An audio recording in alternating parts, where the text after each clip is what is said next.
Bem-vindos a esta apresentação do Estudo Biodiversidade 2030. Nova agenda para a conservação em contexto de alterações climáticas. Este é o resultado de uma encomenda do Ministério do Ambiente e da Ação Climática para desenvolver uma reflexão independente com vista à apresentação de propostas que visem travar a trajetória de degradação de biodiversidade em Portugal.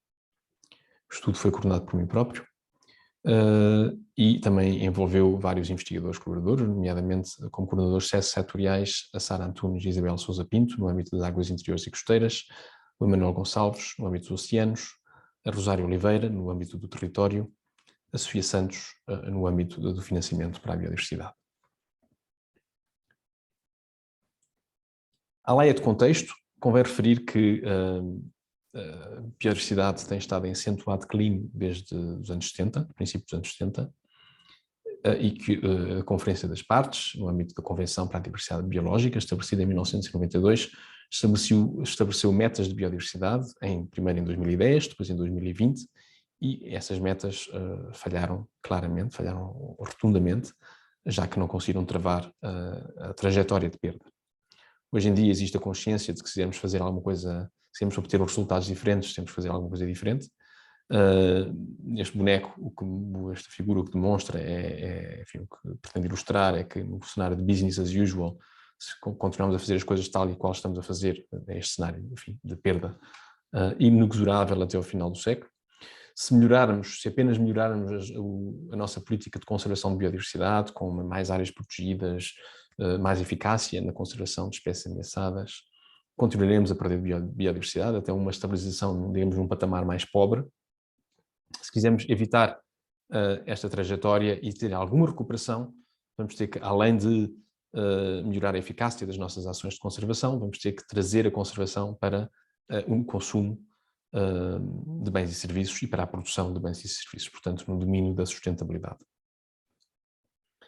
Como referencial para este estudo, consideramos atentamente os compromissos portugueses no âmbito da Estratégia Europeia de Biodiversidade 2030, nomeadamente a necessidade de proteger legalmente 30% da superfície terrestre e marinha e, de forma estrita, 1/3 dessas áreas, portanto, cerca de 10% do território. E agora, como novidade, acautelando a adaptação da biodiversidade às alterações climáticas simultaneamente. Gerir com mais eficácia a biodiversidade protegida, designadamente nas áreas classificadas. Restaurar populações e ecossistemas naturais, incluindo os que desempenham um papel prominente na captura e armazenamento de carbono. E, para que, enfim, estes objetivos sejam alcançados, financiar adequadamente a conservação e restauro da biodiversidade, mobilizando a nível europeu um montante de cerca de 20 mil milhões de euros, o que corresponderia a Portugal, em termos da nossa proporção do PIB, a cerca de 260 milhões anuais. Para a persecução destes objetivos, temos um conjunto de fragilidades e ameaças que foram identificadas pela equipa, haverá seguramente mais, mas estas foram consideradas importantes. Uma delas é a dificuldade de acesso a dados centralizados e limitada disponibilidade de dados para caracterização de tendências e vulnerabilidades de biodiversidade. Há que dizer que estamos muito melhor do que estávamos há uns anos atrás, mas que ainda existe uma grande dispersão de informação.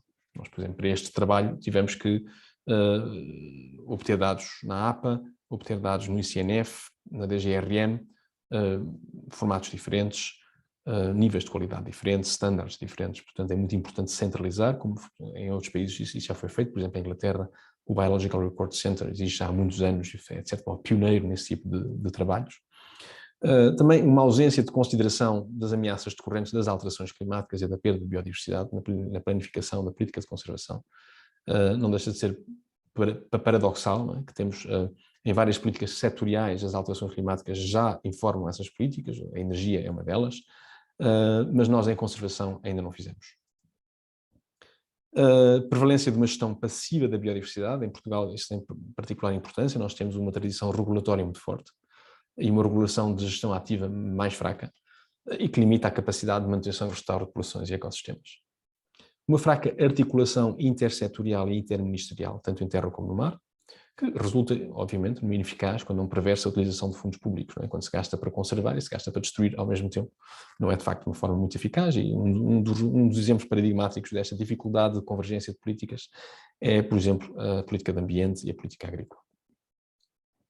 Temos também uma escassa capacitação e empoderamento dos atores locais na gestão ativa do capital natural, uma fraca experiência a esse nível, e que limita a capacidade de intervenção no território, né? quando grandes partes dos desafios implicarão, digamos, boots on the ground, né? Ações concretas de gestão do território, nós temos que ter a capacidade no território de o fazer. E ainda há bastante a melhorar nesse sentido. E depois, enfim, temos tido um subfinanciamento crónico de políticas públicas de conservação, não é exclusivo de conservação, obviamente, somos um país com algumas carências, e um limitado envolvimento do setor privado no financiamento da biodiversidade.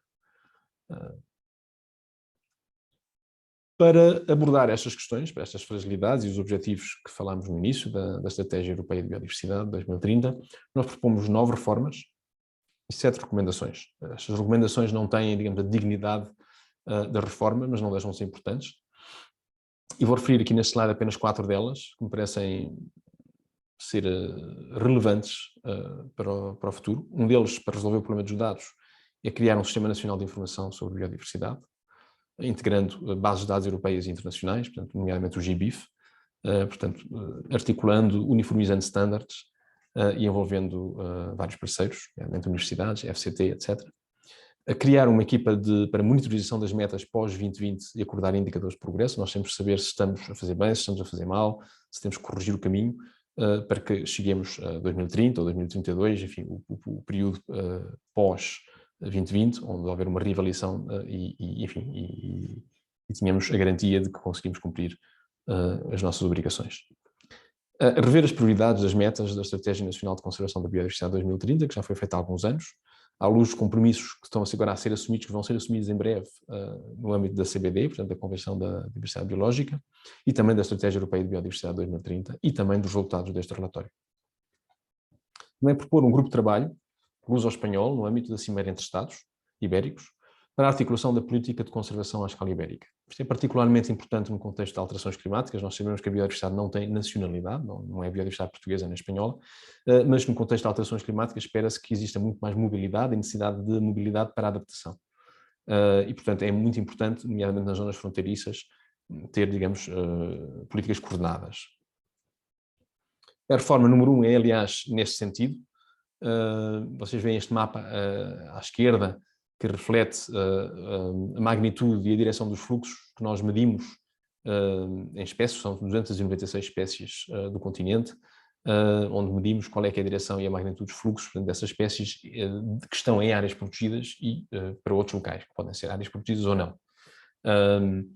E, portanto, isto levaria, esta análise que nós fizemos bastante detalhada, levou-nos à proposta de uma estrutura de adaptação climática da biodiversidade, que nós chamamos EACB, que ajudaria a concretizar o objetivo de conservação de 30% do território. Nós sabemos que as áreas protegidas em Portugal ocupam cerca de 22% e que cobrem bastante bem a biodiversidade nacional, tanto em termos de espécies como em termos de habitats, mas que, portanto, agora, entre estes 22% e os 30% que serão necessários alcançar, os objetivos já seriam talvez menos de representatividade, portanto, de cobrir novos habitats e novas espécies, mas também, e sobretudo, de garantir a persistência dessas espécies neste contexto dinâmico da alteração climática. No mar, a realidade é um pouco diferente, porque, de facto, temos proporções muito menores, não é? Dentro das 12 milhas da linha de costa, temos 12% do território protegido, e na ZEE, portanto, na Zona Económica Exclusiva, cerca de 4%. Portanto, há muito trabalho ainda a fazer em termos de representação, de cobrir, de preservar espécies e habitats nos locais onde elas existem hoje, mas de preferência fazer esse esforço de priorização considerando as ameaças climáticas. Nós fazemos alguns exercícios nesse sentido, mas são propostas menos amadurecidas porque, enfim, a maturidade dos dados é menor. Mesmo assim, consideramos 1.591 espécies para este exercício, espécies marinhas. Isto é um exemplo de uma proposta. Temos à esquerda um mapa de Portugal, com a verde claro o SNAC, portanto, áreas protegidas e rede Natura 2000, e a verde escuro temos as áreas otimizadas, as áreas prioritárias, que são refúgios climáticos, onde as espécies se irão dirigir para se refugiar no contexto de alterações climáticas e são dispersos por todo o país, mas com uma grande importância, em particular na zona do Oeste, a norte de Lisboa, e na zona de Trás-os-Montes. Temos depois aqui um zoom também, que mostra um bocadinho estas áreas e como é que elas se articulam, no caso de Trás-os-Montes, com áreas protegidas existentes. Portanto, claramente um contexto de expansão dessas áreas, não é? E depois temos o conceito de corredor climático, são áreas de alguma benignidade climática, muitas vezes associada a linhas de água, mas nem sempre, outras vezes associadas a vertentes expostas a norte, e que facilitariam, digamos, a conectividade entre estas áreas e que, enfim, independentemente dos cenários que se venham a adotar, é muito importante considerar do ponto de vista conceptual algumas das propostas que nós fazemos.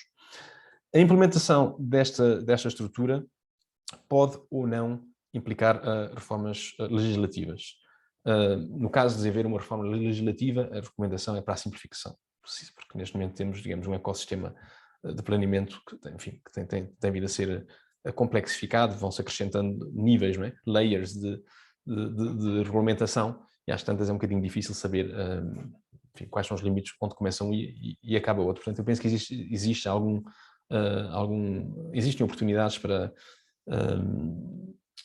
melhoria a esse nível, mas não é necessário, não é imprescindível.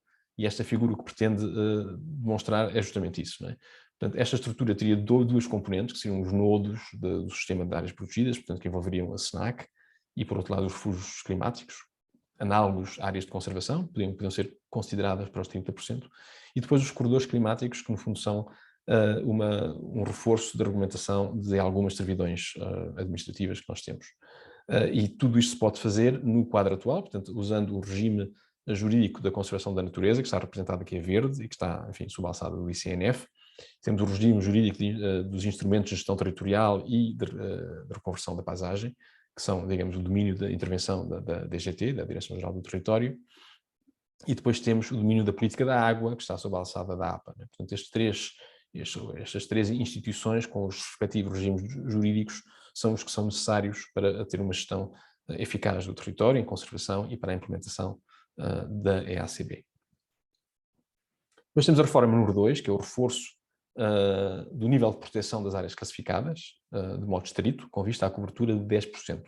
Portanto, a classificação das áreas de conservação estrita são áreas com elevado valor de biodiversidade e com exclusão de atividades extrativas, excetuando-se, eventualmente, em terra, as atividades tradicionais de muito baixo impacto na biodiversidade. No mar seriam o equivalente às no-take zones, portanto, onde não há pesca, onde não há mineração, e que, enfim, é mais fácil a implementação, dado que são propriedades públicas, não é? São sob jurisdição pública. Acontece que nós temos, de facto, níveis muito baixos de proteção estrita em Portugal, comparando, por exemplo, com países como a Finlândia e a Suécia, que já têm quase os 10% nesta categoria. Por exemplo, em terra temos 0,17% e no mar 0,02%, portanto está praticamente tudo por fazer. O que em terra é complicado porque grande parte do território é privado. Isto não é uma característica universal dos países europeus. Este mapa mostra a proporção de território privado florestal em diferentes países europeus. Portanto, vemos a amarelo entre 0% e 20%, por exemplo, né? E a castanho escuro, que é onde nós estamos, é que está entre 76% e 100%.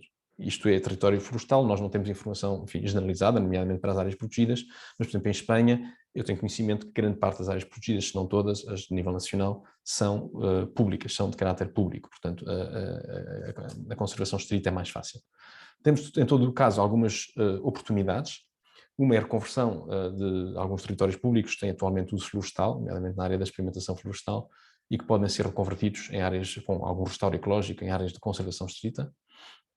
E depois temos a renaturalização de territórios devolutos do interior, onde há trajetórias demográficas deprimidas e onde as atividades económicas deixaram de fazer sentido no contexto atual, e se podem, enfim, reinventar atividades económicas associadas à conservação da natureza. Aqui temos desafios de como implementar isto. Uma parte, enfim, pode ser a aquisição de terrenos pelo Estado, se o Estado assim entender, uma aquisição estratégica. Não temos capacidade, obviamente, neste momento de fazer isto numa grande escala, mas poderia eventualmente haver uma planificação de longo prazo. E o envolvimento dos privados. O envolvimento dos privados tanto pode ser numa trajetória que já está em curso, que é, no fundo, a classificação de áreas protegidas privadas, e, por outro lado, no estabelecimento de contratos, programa com proprietários privados, no sentido, enfim, de uma contratualização da gestão com objetivos de conservação. Temos as reformas 3 e 4, que são justamente sobre questões de gestão. A definição de plano de gestão adaptativa, que é crítica e crucial no contexto das alterações climáticas, porque permitem uma reavaliação constante de objetivos em função de informação nova. E, por outro lado, o aprofundamento do modelo de cogestão das áreas classificadas. Nós somos favoráveis à cogestão, mas também consideramos que tem algumas fragilidades e que existem oportunidades para aprofundar este sistema. No contexto da cogestão e da proposta que nós fazemos, que está detalhada no relatório, consideramos que é muito importante conceptualmente separar três conceitos. Tem o caráter regulatório da gestão passiva, que, enfim, é passível de uma simplificação, como eu referi há pouco, mas, enfim, podemos viver com o que temos atualmente, não é, digamos, prioridade número um. E depois temos gestão ativa, o que nós chamamos de gestão de biodiversidade, portanto, intervenção boots on the ground, onde temos, enfim, a gestão adaptativa que nós preconizamos, que precisa de ser pensada em ciclos longos, não é? Uma gestão, por exemplo, com objetivos de 3 anos, reavaliáveis em ciclos curtos, porque, quer dizer, a própria definição de clima envolve períodos de 30 anos, não é? Portanto, nós, se quisermos ter uma gestão adaptativa para os desafios climáticos, temos que pensar no longo prazo. Finalmente, em termos de governança, parece-nos muito importante separar a componente, digamos, de promoção, avaliação e fiscalização, que deve sempre recair sobre a Autoridade Nacional de Conservação da Natureza e da Biodiversidade, no caso da terra do ICNF, da componente de execução das medidas de gestão. Porque senão temos a mesma entidade que faz a gestão a avaliar essa gestão, o que obviamente não é ideal, não é? E, portanto, os programas de cogestão seriam contratualizados, haveria um contrato de programa, a definição de um caderno de encargos com objetivos claros e transparentes sobre os objetivos que se pretendem em cada área, e depois haveria uma entidade com personalidade jurídica, um orçamento assignado de caráter plurianual, mecanismos de avaliação, etc., que seria responsável por essa gestão. Já existem, por exemplo, nos parques de Sintra, esse modelo existe, não é? Está em funcionamento, podem ser entidades públicas ou privadas, que sejam, digamos, responsáveis pela gestão do território, mas é muito importante separar as funções de promoção, avaliação e fiscalização da função de execução.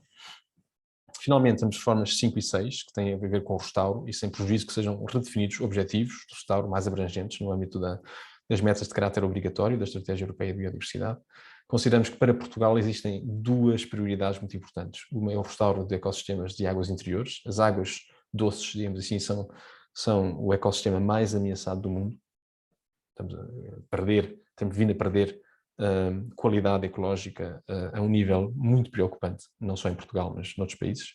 E o restauro de ecossistemas marinhos, nomeadamente pela sua importância em termos de ciclo de carbono, né? A absorção de carbono, se constituírem como sumidores de carbono.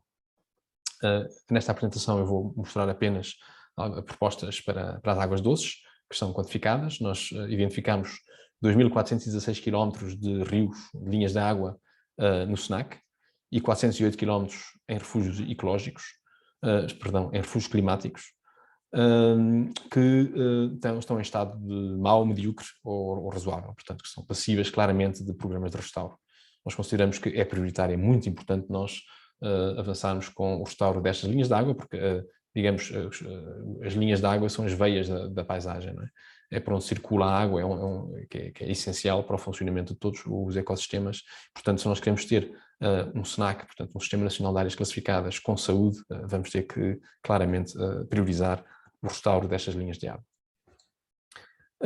Temos também bastantes linhas de água em bom estado, 2.839 km de linhas de água coincidentes com o SNAC e 309 km em refúgios climáticos, que nós temos que garantir que se mantêm em bom estado. Portanto, aí a componente regulatória tem que ser muito apertada para garantir que não hajam ações que dilapidem, que degradem estes ecossistemas. Finalmente, também coincidente com a Estratégia Europeia de Biodiversidade, o desmantelamento de barreiras obsoletas em cursos de água, para maximizar a conectividade.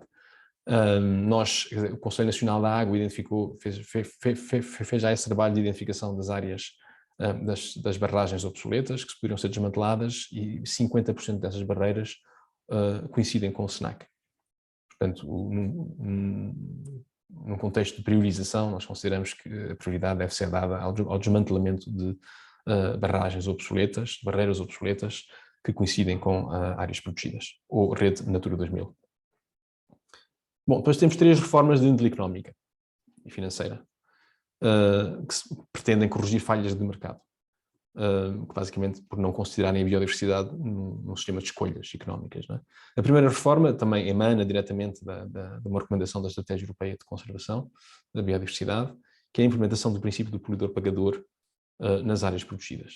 O princípio é simples, os beneficiários de um determinado capital natural deverão contribuir para a manutenção desse capital natural. É uma tradição que não é europeia, no fundo é uma ruptura com o status quo. Como vê aqui neste mapa, grande parte do mundo cobra pelo usufruto das áreas protegidas, com valores diferentes, mas a Europa, tirando a Polónia e algum país nos Balcãs, não tem essa tradição. Nós, com contas muito simples, passíveis de melhoria, nós chegamos a valores provisórios de uma receita combinada, agregada para todo o país, entre 40 a 100 milhões de euros por ano, o que no valor mais baixo representaria mais ou menos o que nós temos de orçamento no Fundo Florestal Permanente, e no valor mais alto, cerca de 1/3 das verbas que são necessárias para implementar a Estratégia Europeia de Biodiversidade em Portugal. Estratégia Europeia. As formas 8 e 9 têm a ver com o princípio do poluidor-pagador. Basicamente, o princípio é quem cria capital natural tem que ser beneficiado, de alguma maneira, e quem dilapida o capital natural tem que ser onerado. Dessa maneira, quem dilapida tem o incentivo a não dilapidar, portanto, a melhorar práticas para ter menos impactos, e quando isso não é possível, enfim, tem que incorporar o custo dessa dilapidação nas suas contas, no seu plano de negócios, e de certo modo, pagar a quem cria natural capital, pagar pela criação de bens públicos que não estão dentro do mercado. Não é?